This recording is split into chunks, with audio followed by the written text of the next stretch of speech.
Yes, hello everyone. I would like to begin our session today. So, good morning, good afternoon, and good evening. So, before we start, I would like to introduce my co-panelists. We have three co-panelists. The first is Lely Safrina, PhD candidate. So Lely is a PhD candidate at the Faculty of Science and Engineering, and she's also a clinical psychologist with more than 10 years of work experience in Aceh. We are very happy to have Lely here. And then our second co-panelist is Dr. Natalie Abrokwa. So Natalie is an expert in the right to mental health. And unfortunately, Natalie cannot be here because she has an important appointment. But Natalie will still share her lecture with us through a video. And then the last, we have Dr. Marlies Hazelman. She's the chair of the Groningen Center for Health Law and also an associate professor at the University of Groningen. And for me, she's an inspiring advocate for the right to energy and climate change mitigation and adaptation. And then we are going to give presentations, and then our presentations will be followed by 15 minutes Q&A session. I will begin the presentation. Sabrina, please help me to show the presentation.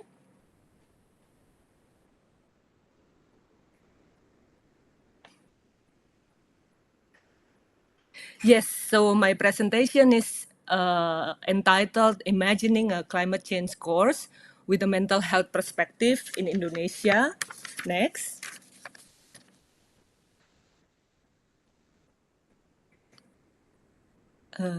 Yes, next. Yes, the structure of my presentation, first I will share some context about the problem and then also the positive law on climate change education in Indonesia and also the positive law on mental health in Indonesia. And then I will share my proposal upon how we have to connect Indonesia, Paris Agreement, and the ICSCR. And also, I would like to propose what kind of a climate change course with a mental health perspective that we imagine. And then also, I will end it with conclusion and recommendation. Next.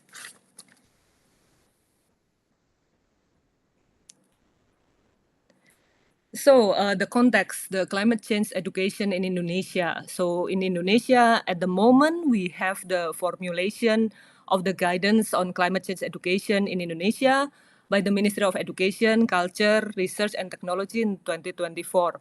So as you can see, it is quite recent. And the climate change education is a compulsory education for primary and secondary education, but not for higher education. So for compulsory education, for primary and secondary education, it's incorporated in the Merdeka curriculum or curriculum Merdeka. And then the consequences that the formulation is not does not oblige the higher education to have climate change education. What happened is the initiative to formulate and also to teach climate change education, it depends on the university's initiative.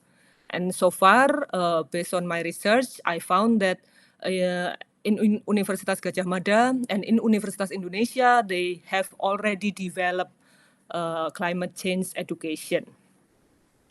Next.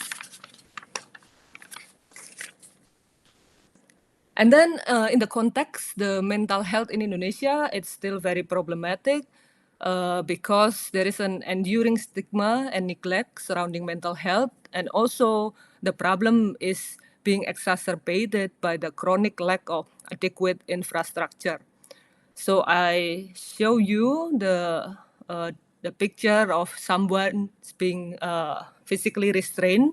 In Indonesia, the term for this physical restraint is pasung, and pasung is a very inhuman treatment. But most of the times, families and communities they do not have other choice rather than implement this kind of intervention for the sake of the individual and also the community. So for me, I think the existence of pasung is reflecting the systemic failure in mental health care in Indonesia, and it is the problem that is very important to be told so we can have awareness about this problem. Next. And then we have the positive law on climate change in Indonesia. So the position of Paris Agreement in Indonesia is certain that Indonesia is a state party based on the law number 16 of 2016. Next. And then I just did a project with regard to institutional corruption and mental health. And I compiled a legal corpus on mental health in Indonesia. And actually, the legal corpus is already developed, and I think it is adequate enough or sufficient enough to be operationalized further through more specific regulations to ensure that the whole technicalities can be realized. So we have the Indonesian Constitution as the basis, the ground norm, and then we have the ratification of international human rights instruments, which I think it's very important uh, to be the sign that Indonesia is committed to international human rights law. And then on mental health specifically, we have the law number 18 of 2014 on mental health, and the law number 8 on 2016 on persons with disabilities. The problem is the term mental health, it is not being mainstream significantly by the Ministry of Health, and that becomes something for us to be aware of, so that we can help to spread the awareness that we need more specific regulations with regard to mental health. Next. And then based on the clear and solid legal basis that we have on international level and on domestic level, I think the concrete follow-up action must come through the Ministry of Education. So I think the Ministry of Education, the ministry must oblige all educational institutions to have a climate change course. So the obligation should not stop at the elementary and the following institutions, but also to the higher institutions. And also, it's very important to mainstream the need and urgency to have climate change course. So the students, on whichever level they are, they would have understand why we need to learn about climate change. Next. And then what kind of course that we have in mind? So my co-panelists and I, we believe that climate change contributes to psychological problems in varying degrees. Marlies will tell you more about this because based on her experiences, she found that students, they feel anxious because of the climate change problems. And also because the students, they feel anxious, so I think climate change is also a trigger for climate activism. And I think it's very important for the young people to stand up and also to show that they have concerns about climate change. And then based on my research, I found out that the current climate change education at the higher institution, they do not really include the mental health perspective. While I think that education must be holistic and transforming a global problem into an understanding of oneself and the responsibility to take actions individually. Because I believe in the end, everyone must take their part in the circle of life. And I think one of our biggest parts at the moment is taking action on climate change. Next. And then my conclusion and recommendation is I have three.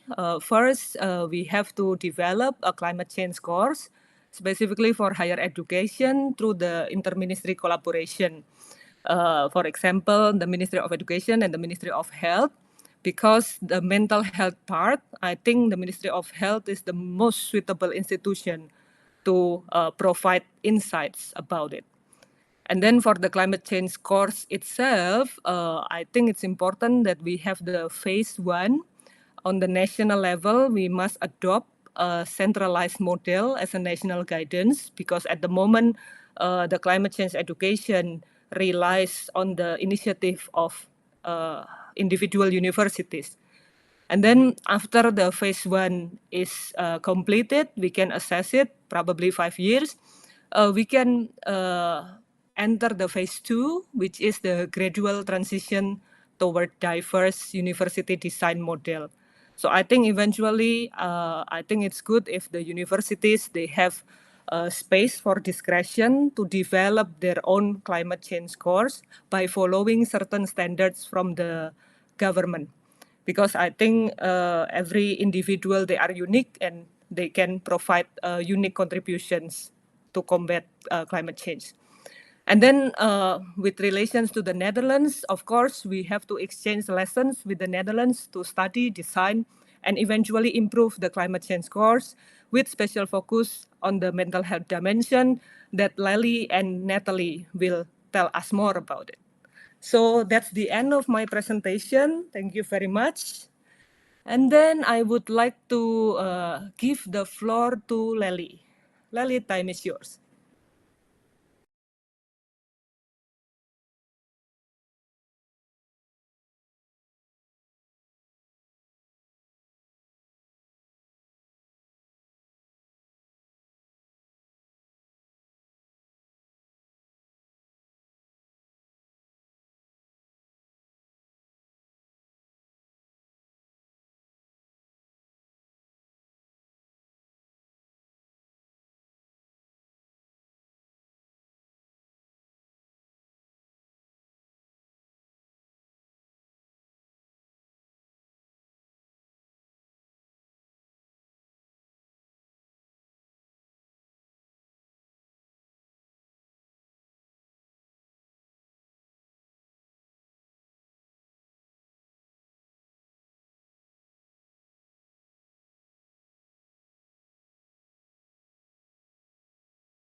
Ratna Juita already introduced me.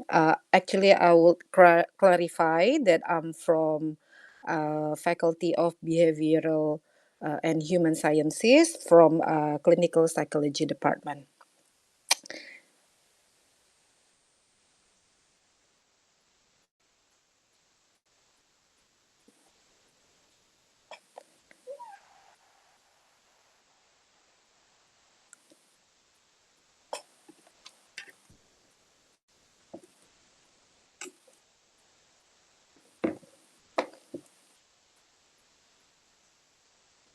Okay. Hello, Indonesia, Netherlands.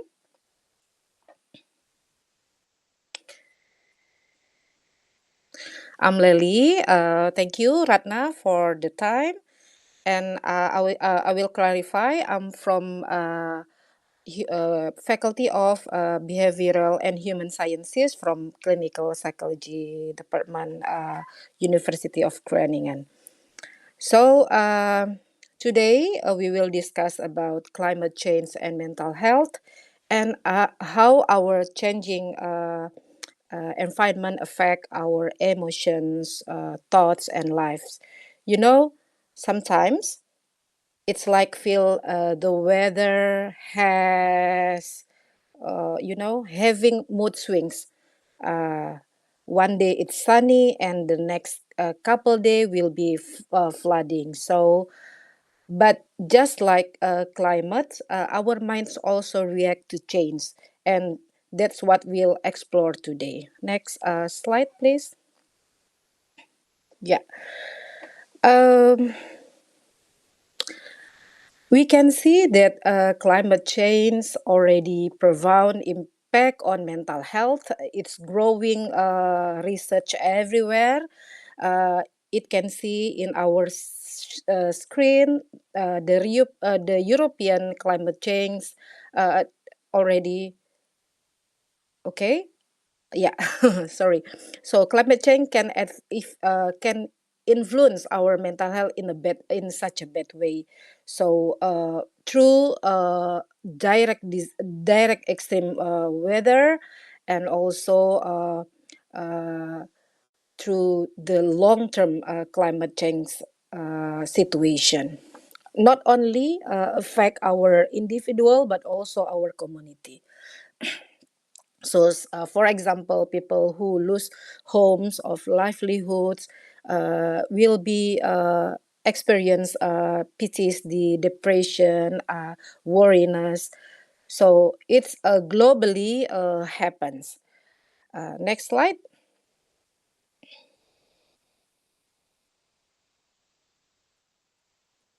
Yeah.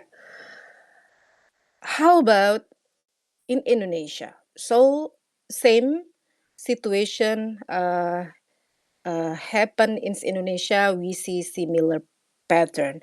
Actually, this data from 12 studies conducted in Indonesia, published in English version. So anxiety, depression, and also eco anxiety, and also farmers experience stress, fatigue, suicide because of uncertainty of this climate situation. Uh, so this kind of impact on psychological happens in Indonesia. So similar pattern around the world. So next slide.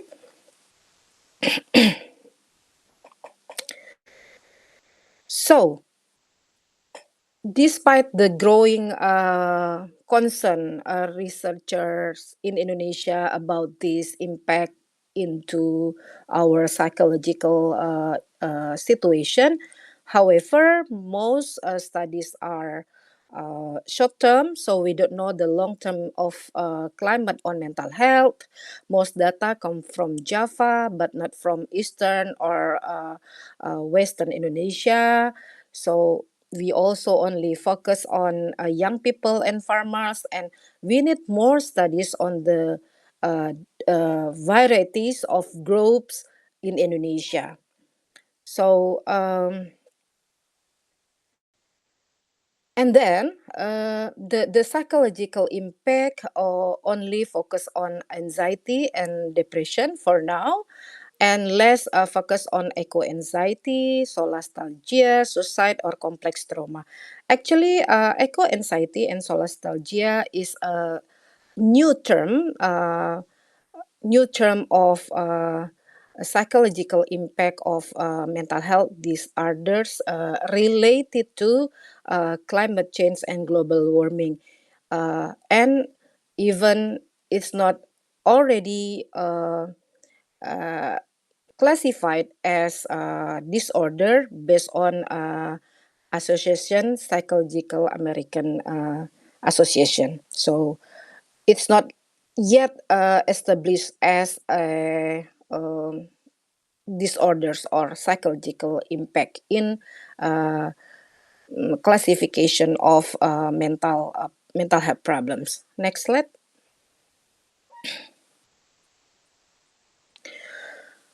So, what about access to mental health care in climate context?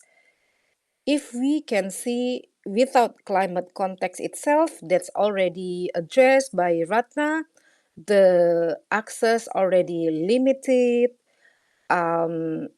No professionals, believe me, professionals is very limited, rarely and only available in Java, and also like psychologists only available in puskesmas or public healthcare in certain cities like Surabaya, Yogyakarta, Jakarta, and several part in Jawa Barat. So when we think about access to mental health care in climate context, care gap also still there. So based on the studies itself, only 39% access formal support. So even though not available, adding they only relied on family or religion. So there is still need to do about it. And then most people are living in coastal and rural at risk. So uh, we need system that combine climate resilience and mental health care. For example, uh, training local health workers to provide psychological support after climate events. Next.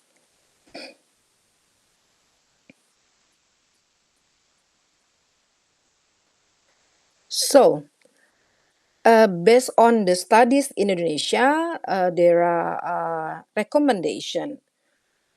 They highlight several policy priorities. First, mental health should be integrated into national climate adaptation plans. Second, disaster response program should include psychological first aid. Third, we need funding for long-term community recovery, not just emergency aid, and also to promote equity in access for all groups. So the first recommendation also in line with WHO or UN WHO recommendation in 2022 about mental health should be included in climate change and mitigation adaptation. So, in line with UN recommendation, WHO recommendation, and also the European recommendation. However, based on the data from UN, in 2022, only 9 countries already included mental health into their climate change adaptation policy or plan. And uh, recently, India and Bangladesh already have that kind of action, national initiative about providing mental health, about concern mental health and climate change. However, policies are not there yet. So, next slide.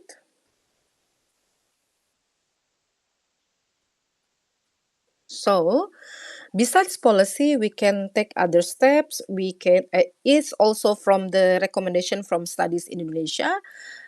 We can take other steps. We can raise awareness in communities, build a peer support group, and train teachers to recognize climate-related stress in students. Media can also play a role by sharing positive coping stories, not just disaster news. In short, improving resilience is not only about infrastructure, it's also about emotional strength. Next slide.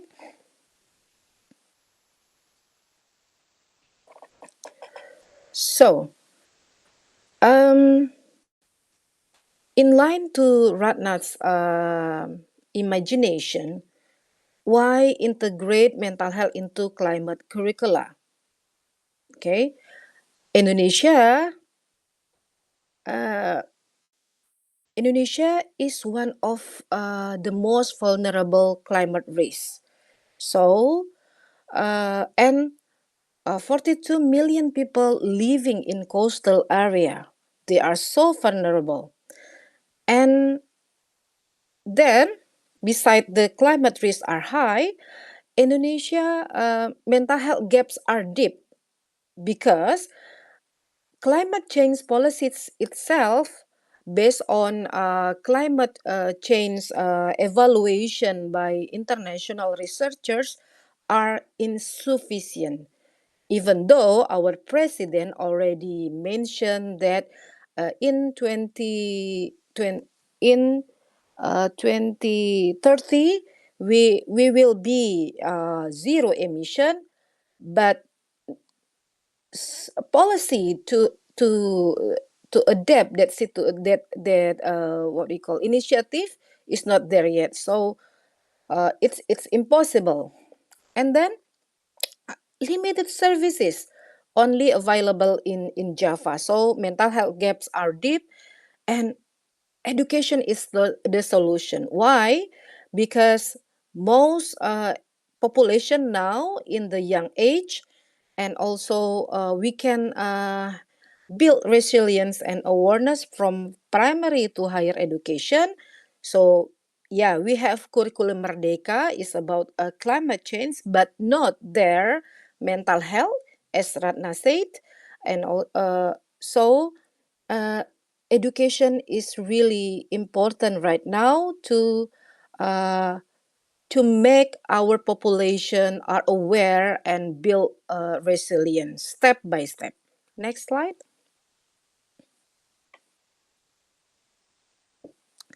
So this is like plan plan how we do this curricula, or how we introduce mental health in climate change curricula. So I propose like mental health literacy from primary school, secondary school, and higher education.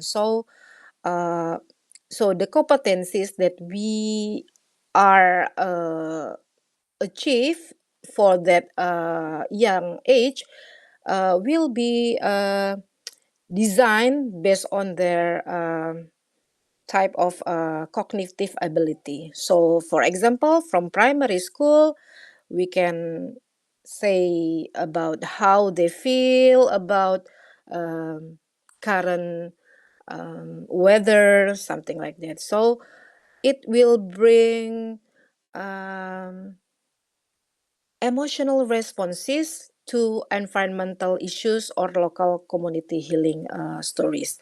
So it helps students developing cope skills and compassion about climate change and mental health. Next slide. Yeah. To summarize, climate risks in Indonesia are high and mental health impacts are serious. Education is the key to building awareness and resilience. By combining climate action and mental health support, we can create communities that are not only safer but also emotionally stronger.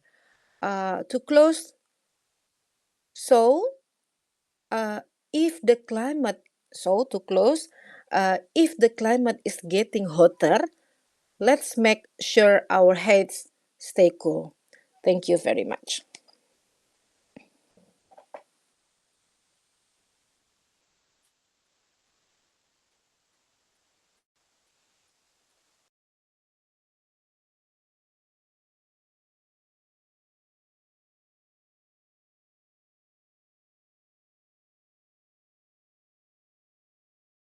about the right to mental health.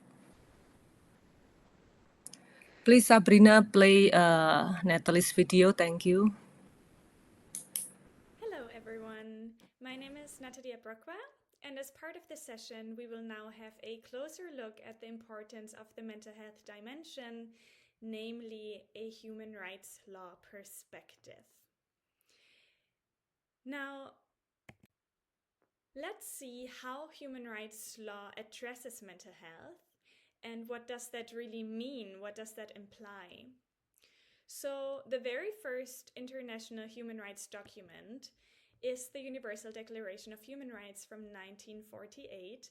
And already in that declaration, there is a right to a standard of living adequate for health and well-being, including food, housing, medical care, and social services.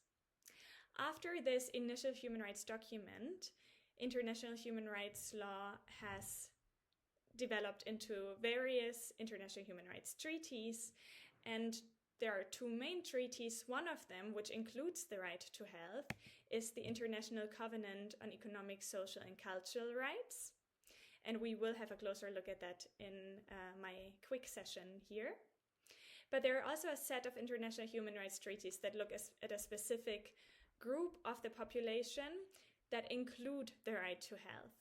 There is the International Convention on the Elimination of All Forms of Racial Discrimination, the Convention on the Elimination of All Forms of Discrimination Against Women, the Convention on the Rights of the Child, the Convention for Migrant Workers, and the Convention on the Rights of Persons with Disabilities. So all of these international human rights treaties include a right to health. But as I said, important for us because it is the key right to health norm in international human rights law is this treaty, which we will jump right into. In Article 12 of the International Covenant on Economic, Social and Cultural Rights, it states that state parties to the present covenant recognize the right of everyone to the enjoyment of the highest attainable standard of physical and mental health. Now, what does that mean? The Committee of the Covenant interprets the right to health in a general comment, and it says that the right to health can be defined as first, the right to underlying determinants of health, which are conditions that promote good mental health. And secondly, the right to health can be defined as the right to timely and appropriate health care. So that is access to mental health facilities, goods and services. So the right to health is more or less two components, one where we can promote mental health and the other one in case of sickness that we can access facilities, goods and services that help us. Now, underlying determinants of mental health are of different sorts. The first one is physical environment determinants. That means if we have access to safe and potable water, access to adequate sanitation, adequate supply of safe food, nutrition and housing, but also looking at our healthy occupational and environmental conditions, as well as access to health-related education and information. These are all factors that influence our mental health. So if we have access to all these in a positive way, then that is most likely promoting our mental health. But aside from these physical environment factors, there are other factors or other determinants that influence our mental health or our mental well-being. For instance, the emotional and psychosocial environment, and especially in terms of climate change or the climate discussion, we're looking at climate anxiety or chronic stress. The question is, do we have community support? Is that good support we have in our community? And what's the sense of place and cultural identity? That's a big question for indigenous people who suffer under climate change problems. So, for instance, if we have good community support in situations of climate disaster that has a positive outcome of our mental health, for our mental health. Another group of determinants is that of structural determinants, namely the structure of power and governance. It means, what are the decisions on climate action? How are we dealing with disaster preparedness? Is there disaster preparedness where we find ourselves? And what about the public health funding? So these determinants, without going into further detail, also affect our mental health, our mental well-being. And lastly, the political determinants, for instance, are a question of whether there are equitable or inequitable laws and policies regarding climate adaptation. So all these determinants, and that's just an example, can have or will have an effect on how we experience mental health. So if we want to promote mental health, then states must ensure that all these determinants are given in a, let me say, positive way. So for instance, of course, we want decisions on climate action that are positive for what we are facing or what we are to face, than rather negative, or ignoring the fact that there are problems arising. And of course, for our session here, where we talk about climate change and mental health in the educational setting, it's important to note that actually the committee specifically writes that access to health-related education and information must be given to promote mental health in the long run. Now, the AAAQ framework is an important element under the right to health. It says that underlying determinants, as well as mental health care facilities, goods, and services, must be, first, available. So there must be a sufficient quantity of, for example, safe drinking water and sanitation facilities, hospitals, trained medical personnel, etc. They must be accessible. So determinants and facilities must be accessible on a non-discriminatory basis. They must be geographically accessible, no matter if it's a rural or an urban area. They must be financially accessible, which is affordable. And there must be information and health issues that are accessible. And once again, in our conversation here, that is another thing to zoom in, that that's actually written, or that the law is actually interpreted in such a way. And then mental health care services must be respectful to human rights and medical ethics, as well as culturally appropriate and acceptable under the acceptability element of the AAAQ framework. And lastly, there is Q for quality, namely that evidence-based practices and medication is used in mental health care services. So aside from the two things that I already pointed out, where the law is interpreted in such a way as to ensure we have access to information and education, I want to ask the question, so is there an obligation for mental health education within the right to health norm?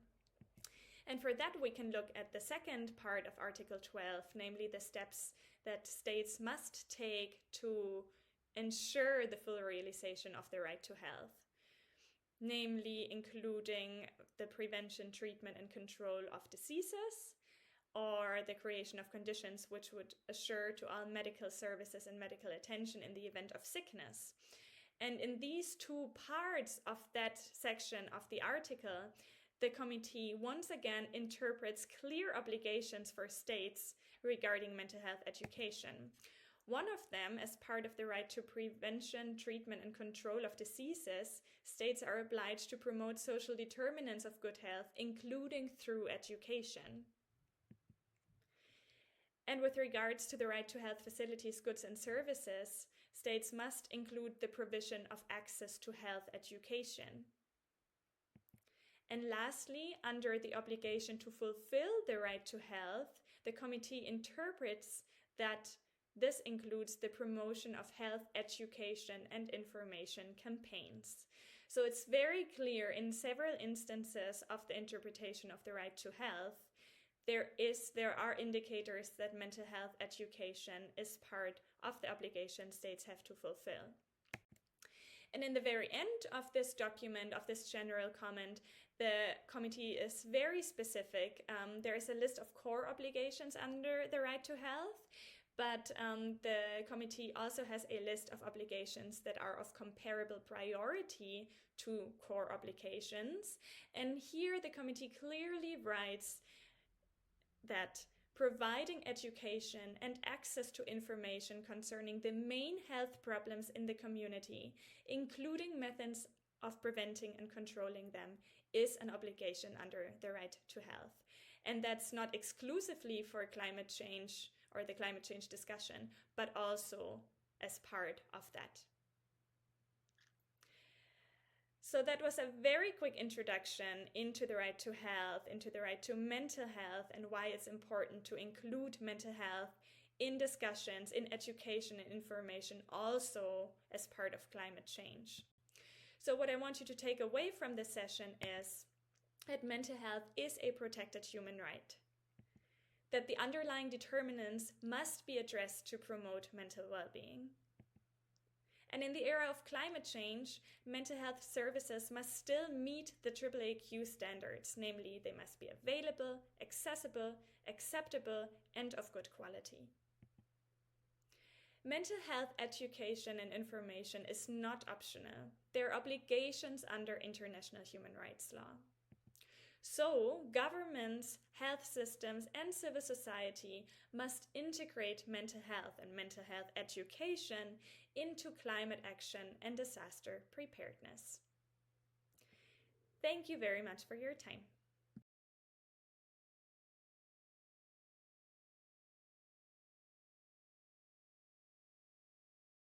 That was Natalie's video, and we learned so much that it's the obligation of the government to develop and also implement mental health based curricula into the climate change curricula. So it's very important to design climate change curricula with a mental health perspective. And then our last speaker is Dr. Marlies Hazelman. She will teach us about her real experience teaching climate change to the students. Marlies, time is yours. Thank you, Ratna, for introducing me. And good morning and good afternoon to everybody tuning in for this session. I'm very happy to see that we have so many people interested in this topic. Yes, after the presentation of the others, I will delve in a little bit into what it might look like concretely, teaching on climate change and on health, mental health, and maybe to give a few ideas on where to start, where to end. And this is based on my own teaching practice, because as was already introduced before, I am a lecturer in international law, but specifically my expertise is in the area of health law as it intersects with environmental determinants of health, including climate change. And in that context, I am lucky enough, and that's the next slide, to be able to teach my students about climate change law in several courses. I'm also able to teach my students about international health law in several courses where there is a specific lecture, one lecture on climate change. And during my teaching on these topics, and especially if it is, for example, only 2 hours that you have available, one lecture in one bigger course, the question could be is how to address some of these things and where to start with, for example, talking a bit about climate science, but also in my case, where to end my lecture on something that is maybe also a bit more hopeful, because that's another experience that I've had so far, teaching on climate change and teaching on climate change law, precisely because climate change is such an important threat globally and also very concretely to people's lives. It can be a bit depressing. And we know, as Lady also has said, that students might become a bit overwhelmed or, well, maybe in a worst case, even depressed by this. So I also try to end my teaching on climate change often on a positive note. And what I want to share with you today is maybe a little bit of, let's say, an outline of what a lecture normally looks like for me. And I'm also just trying this. I'm also trying to experiment with the best way of doing this, keeping in mind that if you are trying to teach on this just as one lecturer, in my case as a legal scholar, I do not have or possess per se myself the scientific climate knowledge or the scientific health knowledge. So how can I also make use of other resources available from the World Health Organization or from the Intergovernmental Panel on Climate Change to help me frame the lecture in that way? Right, so I'm going to try to be a bit practical with my talk today. If we go to the next slide, I have for you a typical outline of a lecture, and I think if you would want, you could expand it in a course, where normally I would start by telling the students a little bit about basic climate science. And actually, I often don't start telling them. I start also by asking them, what do you know about climate change? Right? We often tend to have a general idea about what climate change is. Um, changing weather patterns, it's getting warmer, it's getting drier, there's more rainfall. But when I start asking students about what's causing it, why do we have climate change, things already become a little bit more complicated sometimes. And as a lawyer, I find it important that we have that discussion or that we get the climate science right, because we need to know what to address, right? What to regulate. So often in this first part of a lecture, I try to unwrap this climate science a bit, and I don't do that by myself because there are a lot of good infographics available online. There are a lot of good videos, YouTube videos, that will help students understand what is global warming, greenhouse effect, what are some of the most important greenhouse gases. So it is possible to use some of the knowledge available to quickly sketch for students why is this so important and why are we worried about this. Then as a next step, I often try to link it to specifically health impacts of climate change, because there are many different types of effects of climate change that people will experience. But I think the experiences on our health, physical health, but also, as we will talk about today, mental health, are really some of the more tangible ones, I would say. And again, there, because I'm not a public health scholar myself, I tend to draw on, let's say, accepted science. For example, the section on human health in the report of the IPCC, the Intergovernmental Panel on Climate Change, but also the WHO has very useful materials, including infographics, that again help to picture or to show relatively quickly to students, hey, why are we worried or how are we concerned about that? Then in my own lectures, because I am a legal scholar, but I think this could look different from any type of other area, or maybe you would also want to say yourself a little bit about how law is relevant in this field. I normally go on to explain in some more detail how international law is regulating climate change, right? So what are states doing about the problem? Through, for example, the Paris Agreement and some of the most important agreements within that document. What are states obliged to do? For example, keeping global warming below 1.5 degrees. And I typically also explain, just like Natalie has done, how the right to health is particularly important in this context, and that's both physical health and mental health. Then by that time, I have normally gone in a course from explaining the problems and showing just how big they are to showing a bit what states are doing about it. But we've also heard from Ratna already, maybe many countries are not doing enough yet to curb climate change. So that can also be somewhat confrontational. So I want to normally end my lectures with something that is a bit more positive, and also something that Lely has referred to, this idea of paying some attention to how we can cope or what we can do in this space. So then I normally try to put some emphasis on what's the role of youth, especially if I'm teaching students. What are students doing in this area? And in particular, from a legal perspective, how are they using the law or how are they engaging in legal mobilization? And this is then an area where we are also very much interested in at the Groningen Center for Health Law, which is how are arguments around health being used to engage in climate change litigation. So going to court to force governments or companies to do more about climate change, often based on human rights, but also on other laws, but very often with health arguments as a central part of the case or in the background. So something that I do in my lectures, and especially if I have a little bit more time, is to maybe look at a specific climate case, right? And that's the next slide.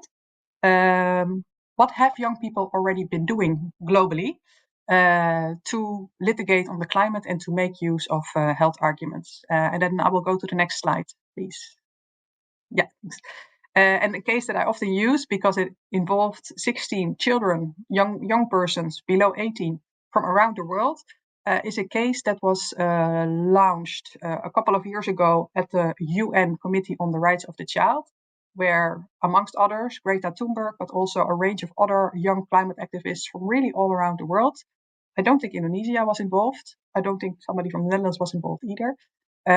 What they went together through the Committee on Children's Rights to say, we think that a number of states have not done enough to address climate change. And we think that is a violation of our human rights.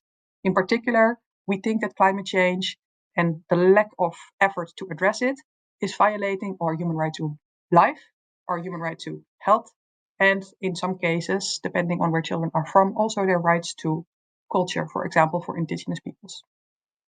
Now, in my lectures, I tend to focus my attention on the health arguments, for example, by highlighting that the children collectively raise quite a number of physical health injuries, but remarkably, they also raise a lot of mental health issues in this case. So they point to experiences of depression, sleepless nights, worry, feeling eco-anxiety, feeling solastalgia, all these things that Lely has explained. Children are actually raising in climate change cases. And what we are interested in the Groningen Center for Health Law, and what I also try to discuss with the students, for example, is what evidence is used in these cases. So how are children voicing these concerns? And also how are they trying to maybe point to evidence that they are experiencing this? And especially for mental health, I think this is still somewhat of a challenge. How do you prove, for example, to a court that you are experiencing mental health effects and then due to climate change as well? So what I often do is in classes, I try to give students, rather than explaining all of this, maybe give them a small part of a case, show them that it's really tangible, that students and young people are bringing these things to court, and that these are the arguments that they are presenting. So I would ask them, for example, what are people, how are people using health in climate change litigation to actually try to achieve some change, or what are the issues that people are experiencing? And what do you think about that? Do you think that the arguments are also convincing, or are they already put in a good enough manner? What other evidence, if you have health students in your class, for example, what other evidence could be used, or how could the arguments be improved? And if there's really a lot of time, it might be possible to actually give students 2 different examples of cases and maybe ask them if there are similarities or differences in the things that people are experiencing in different parts of the world and also how they are voicing it. And in this case, in Indonesia, you actually have available some very interesting climate change cases that are already ongoing, where applicants are making mental health arguments. You have a youth case that is pending at your National Human Rights Commission in Indonesia. And there are also some other cases, for example, including farmers or people affected by forest fires, where people are really also trying to explain how this is affecting them mentally. And again, turning this into action by doing something, right? So that's the main idea.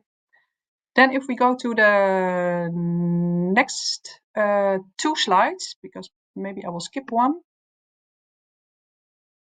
So the one on the climate litigation database, one more. One more slide, please. Yeah, thanks. So if you are watching this and you think, hey, this is very interesting, I would like to know more about these cases. And I think maybe we have people here from the Netherlands and from Indonesia, but maybe also from other countries.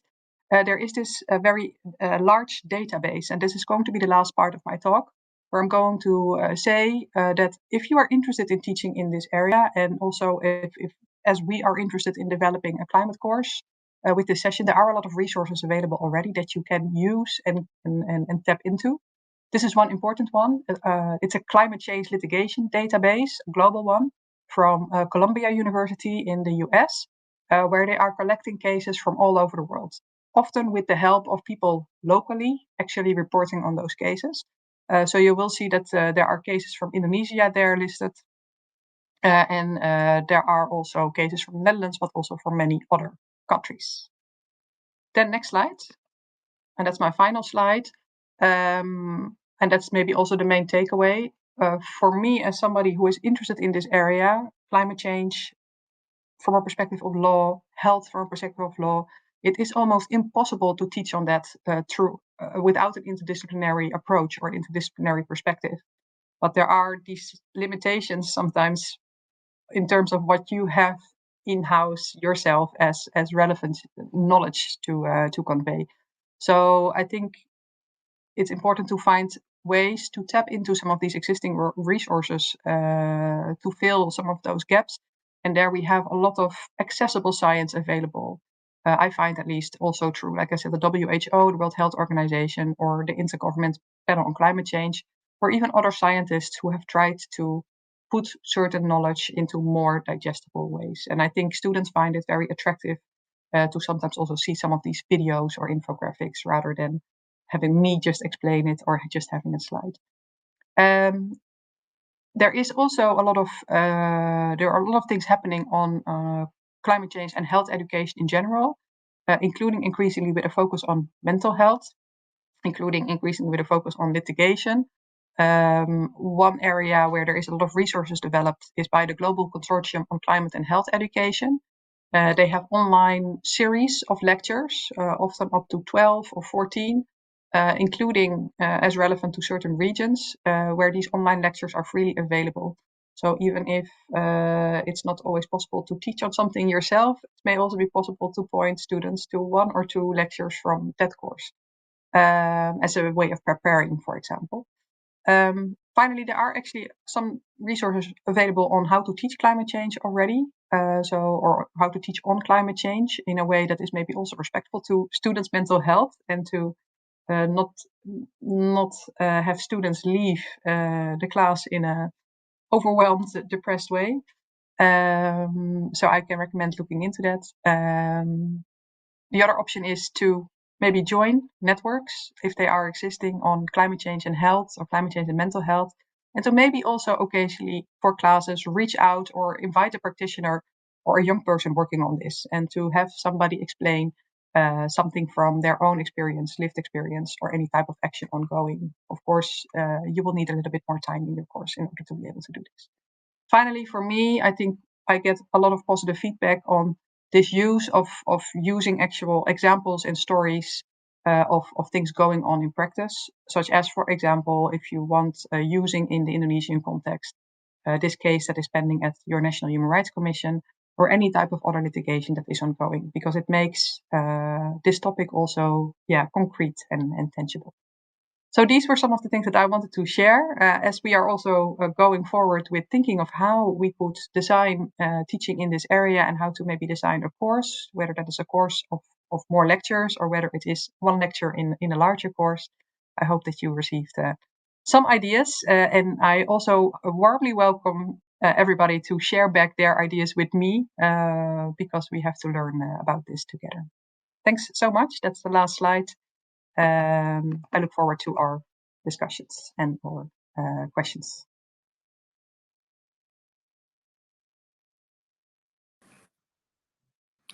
Yes, thank you so much for your inspiring and comprehensive lecture, Marlis. And then our next agenda is the Q&A session. I would like to give the chance for the audience to ask questions and also maybe share their opinions, especially with regard how to design a climate change course with a mental health perspective that you think it's ideal for you. So I think your feedback and also your input will benefit my team very greatly. So yes, I will. You can type your questions or comments on the chat, and I will read it for you.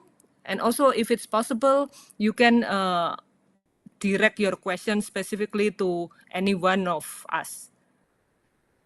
So from what I see first, Budiah Ayu, Budiah Ayu said that bad habits in society that lead to disaster and illness, such as burning plantation after harvest and so on and so forth. It is okay to educate the youth about climate change and mental health to change their mindset, but it is also crucial to have a proper legal system to protect those who intend to tackle climate change problem. Yes, I completely agree with Budia. I think climate change activists, they are also human rights defenders because climate change is very closely related to the realization of the right to health.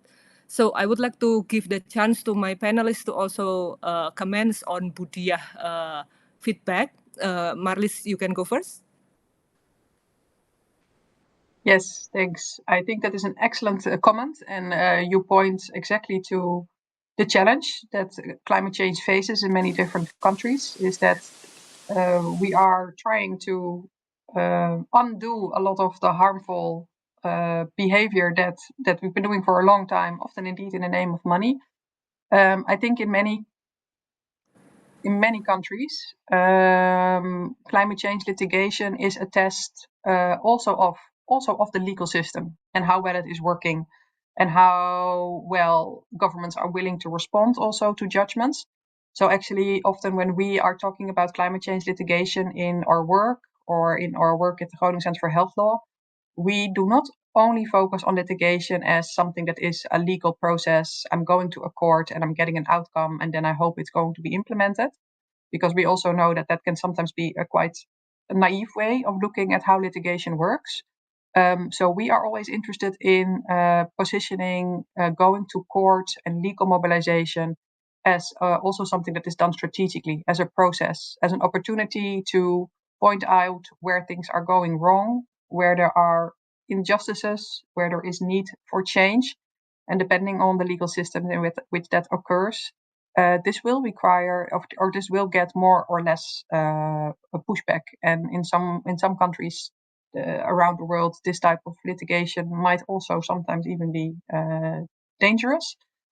So we are very well aware that is very much a challenge. But what we do see, and I think that is everywhere in the world, is the young persons raising their voice increasingly and saying, we want things to be done in a different way, right? If we want to have different outcomes, we need to do things differently than that we did before. Yeah. Yes, thank you, Marlis, for always being so positive. Yes, now I would like to give the chance to Lely to also respond to Budiah comment. Please, Lely. Lely, you are muted. Yes, Oh, go. okay. Nah, yeah. I agree with Ibu Diah Ayu Martensari. That's why policy around climate change is very mandatory to provide by countries. So it's already mentioned in WHO policy brief and also in European Committee about climate change, and also Indonesia takes seriously by having climate change curricula, but also as my presentations recommendation from studies in Indonesia, first, before we suggest having climate change curricula related to mental health, we need to have policy first. Policy, it's very important first to say something. This is obligatory, need to introduce in school.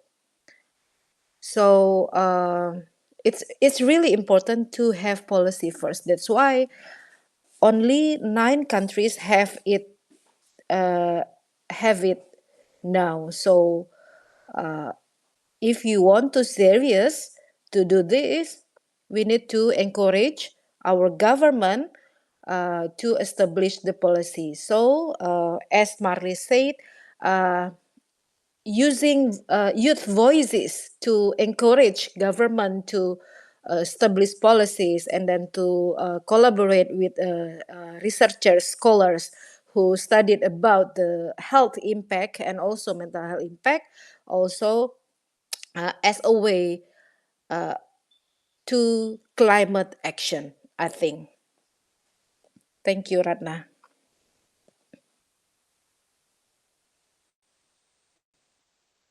It's the beginning. Yes, policy is very important to start the action.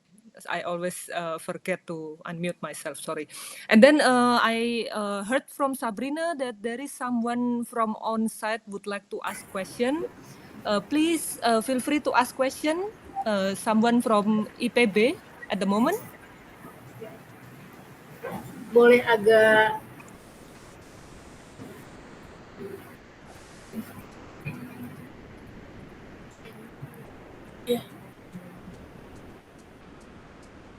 Thank you for the time for us to give some of the questions. It's very interesting topics because you enlarge between the climate change issue and also the mental health.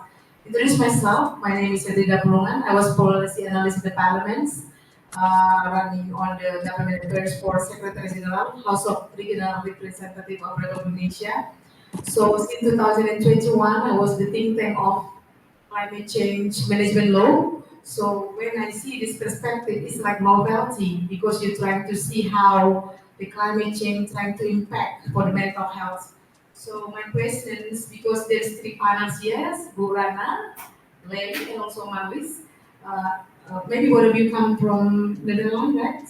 2 of you. So I would like to ask you, is it in your country or some institution already have the law of climate change that already trying to regulate about the mental health issue, or is still on some of the research finding and you want to propose to the government or the parliament? As I working for the upper house because we have the cameral system. We have in upper house, it was the initiators for this climate change management law. So it was still in running for the legislative national priority agenda. So I would like to know how about the comparisons in your country? Is it already done for the law? And what is the mechanism and impact? Because since we have 38 provinces in Indonesia, it is need more specifically law and policy making. Why? Because you can see Indonesia is very big islands. They have maritime borders, they have forests, they have everything like that. So would you like to give like some comparison about that? And according to the second questions about the curriculum itself, um, this climate change issue in some of the curriculum, maybe in we can see like the some of the senior high school or some university student or everywhere is still like what do you call it, environment or climate change campaign. So it's just like campaign.